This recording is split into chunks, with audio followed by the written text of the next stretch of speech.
Tense. এটা হচ্ছে আমাদের ক্লাস 8 এর আজকে একটা ক্লাস করব, সেটা হচ্ছে টেন্স। ক্লাস 8। আচ্ছা, এখানে যেটা আমাদের প্রথমেই রয়েছে ক্লাস 8 এর টেক্সচুয়াল যে গ্রামার, সেখানে টেন্স নিয়ে দেওয়া আছে। দুটো টেন্স আছে, একটা হচ্ছে প্রেজেন্ট পারফেক্ট কন্টিনিউয়াস টেন্স, আর একটা হচ্ছে পাস্ট পারফেক্ট কন্টিনিউয়াস টেন্স। তাহলে আমরা প্রথমে একটু টেন্স সম্পর্কে জেনে যে টেন্স জিনিসটা কি। আচ্ছা, টেন্স কি বলতো? টেন্স হচ্ছে টাইম প্লাস অ্যাকশন, তাই তো? অর্থাৎ যদি আমরা ডেফিনেশন বলি তাহলে কি দাঁড়াবে, যে ক্রিয়ার কালকে টেন্স বলে। ক্রিয়া মানে কি? ভার্ব। আর কাল মানে কি? সময়। অর্থাৎ একটা কাজ কোন সময় হচ্ছে সেই সময়টাকে কি বলা হয়? টেন্স বলা হয়। একটা কাজ কোন সময় হচ্ছে সেই সময়টাকে টেন্স বলা হয়। এই পাপাই, একটা কাজ কোন সময় হচ্ছে সেই সময়টাকে কি বলা হয়? টেন্স বলা হয়। ঠিক আছে? অর্থাৎ ক্রিয়ার কাল, অর্থাৎ টাইম প্লাস অ্যাকশন, একটা সময় থাকবে তার সঙ্গে কাজ থাকবে। হ্যাঁ, তো আমি একদম জায়গায় চলে যাই। একটা হচ্ছে প্রথম টেন্স হচ্ছে আমাদের প্রেজেন্ট পারফেক্ট কন্টিনিউয়াস টেন্স, আর একটা হচ্ছে আমার পাস্ট পারফেক্ট কন্টিনিউয়াস টেন্স। আচ্ছা, আমরা প্রথমে চলে আসি প্রেজেন্ট পারফেক্ট কন্টিনিউয়াস টেন্স কাকে বলে। হ্যাঁ, ধরো আমি যদি বলি যে আমরা 2 ঘন্টা ধরে ইংরেজি পড়ছি, আমরা 2 ঘন্টা ধরে ইংরেজি পড়ছি, এটা কোন টেন্স?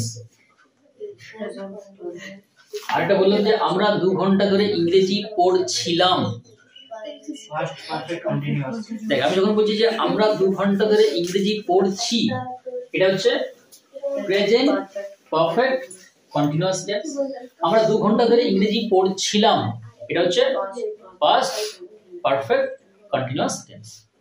তাহলে বর্তমানে একটা কাজ আসতে, ধর যে কাজটা শুরু হয়েছে অতীতে, এখনো চলছে, পরও চলতে পারে, তাই না? এক্ষেত্রে কি হচ্ছে? Present perfect continuous tense. ঠিক আছে? তো আমি বললাম যে তারা 7 দিন ধরে কাজটা করছে, তারা 7 দিন ধরে কাজটি করছে। তাহলে কাজটা শুরু হয়েছে 7 দিন আগে, এখনো করছে, পরও চলতে পারে, এক্ষেত্রে হচ্ছে প্রেজেন্ট পারফেক্ট কন্টিনিউয়াস টেন্স। আমি যদি বলি যে তারা 7 দিন ধরে কাজটি করছিল, এই ঘটনাটা কিন্তু অতীতে হয়ে গেছে, কমপ্লিট হয়ে গেছে, তখন হচ্ছে পাস্ট পারফেক্ট কন্টিনিউয়াস টেন্স। ঠিক আছে? আচ্ছা, স্ট্রাকচার গুলো লিখে নিবে একটু। এই যে প্রেজেন্ট পারফেক্ট কন্টিনিউয়াস টেন্সের স্ট্রাকচারটা কি হবে? প্রথমে কি বসবে? সাবজেক্ট, তারপর কি হ্যাভ অথবা has been, verb plus ing plus object for অথবা since বসে, দেন কি বসে? একটা টাইম ফ্রেজ বসে, টাইম ফ্রেজ বসে। হ্যাঁ, স্ট্রাকচার কিন্তু খুব ইম্পর্টেন্ট, কারণ স্ট্রাকচার যদি না জানি সেক্ষেত্রে আমরা না 1 নম্বর, 2 নম্বর হচ্ছে এটা কিন্তু আমাদের অন্যান্য ক্ষেত্রে রাইটিং এর ক্ষেত্রেও কিন্তু কাজে লাগবে। তাছাড়া টেক্সট পড়ার ক্ষেত্রেও আমরা এটা যদি জানি তাহলে আমরা টেক্সটটা মানে সুন্দর করে পড়তে পারবো আর। ঠিক আছে? তাহলে subject has have been, verb plus ING plus object for বা সিন্স, টাইম ফ্রেজ। একটা एग्जांपल আমি দেখি। তো আমি বললাম আজকে ক্লাস 7, আমি বললাম ধর যে আমরা 2 ঘন্টা ধরে ইংরেজি পড়ছি, তাহলে কি বলবো? We have been reading English for 2 hours. ঠিক আছে? এই যে লক্ষ্য কর, আমরা 2 ঘন্টা ধরে ইংরেজি পড়ছি, তাহলে we have been reading English for 2 hours, এটা কোন টেন্স? আচ্ছা, আরেকটা আমি লিখি উই হ্যাড বিন, এখানে আমি শুধু হ্যাড লাগাচ্ছি, বাকিটা সেম রাখছি। We had been reading English for 2 hours, এই দুটোর মধ্যে ফারাক কি বল Supriya? We have been reading English for 2 hours আর we had been reading English for 2 hours. হ্যাঁ, এক নম্বরটা হচ্ছে, এটা হচ্ছে প্রেজেন্ট পারফেক্ট কন্টিনিউয়াস টেন্স, আর এটা হচ্ছে আমার পাস্ট পারফেক্ট কন্টিনিউয়াস টেন্স। তাহলে এই স্ট্রাকচারটাও একই হবে, খালি এই হ্যাভ হ্যাজের জায়গায় কি হবে হ্যাড হবে, ব্যাস এইটুকুই ফারাক। তাই কত সোজা, খালি হ্যাভ হ্যাজের জায়গায় হ্যাড হয়ে গেল। এই হ্যাভ বা হ্যাজের ক্ষেত্রে একটু জানতে হয় যে আমরা কোথায় হ্যাভ ইউজ করবো কোথায় হ্যাজ ইউজ করবো। বল কে পারবি কোথায় হ্যাভ কোথায় হ্যাজ লাগাবো? হ্যাজটা কি ভার্ব, সিঙ্গুলার না প্লুরাল? হ্যাজটা হচ্ছে সিঙ্গুলার ভার্ব। তাহলে যদি সাবজেক্ট সিঙ্গুলার হয় সেক্ষেত্রে হ্যাজ, আর যদি সাবজেক্ট সিঙ্গুলার না হয় অন্য হয়, হ্যাঁ প্লুরাল বা ফার্স্ট পারসন সিঙ্গুলার বা plural second person singular plural, সেক্ষেত্রে আমরা কি লাগাবো হ্যাভ লাগাবো। তাহলে জাস্ট এইটুকু মনে রাখবি যে যদি থার্ড পারসন সিঙ্গুলার হয়, সাবজেক্ট যদি থার্ড পারসন সিঙ্গুলার হয় সেক্ষেত্রে আমরা লাগাবো হ্যাজ, আর বাকি ক্ষেত্রে কি লাগাবো হ্যাভ।